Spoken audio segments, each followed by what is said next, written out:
Assalamu alaikum, урматтуу көрүүчүлөр. Амансыздарбы мына. Азыр улактан келдик. Буюрса, эч кандай монтаж кылбадым, кемчилдиктер өтө көп болду. Жанагынтип, кыскасы азыр бир жарым сааттын ичинде чыгат. Монтаж кылбадым, кандай тартылса ошондой чыкты. Ызычусу бар, сөгүнгөнү бар, туура эмес нерселер болушу мүмкүн. Кандай чыкса дагы эми туура жагын көрүп коесуздар. Эми жана монтаж кылганда анча мынча жаман жерлерин мурун алып койчу элем.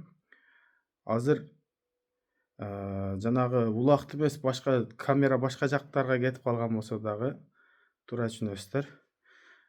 Бир эки ызычуу болду.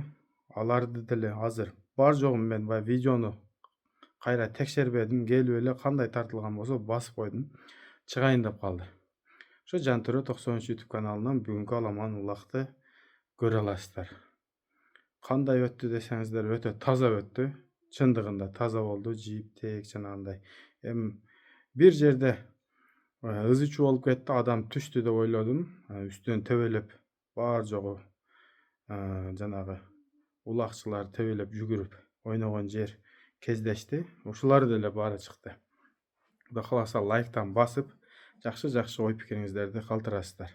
Эми монтаж кылганда көбүрөөк убакыт кетип калат эле. Анан жанагы эми жаман жагын ала берсек, анда бул улак тартипке келбейт экен. Кандай болсо ошондой чыгарсак, бир аз көрүп уялышат. Ассаламу алейкум, рахматуллахи ва баракатух.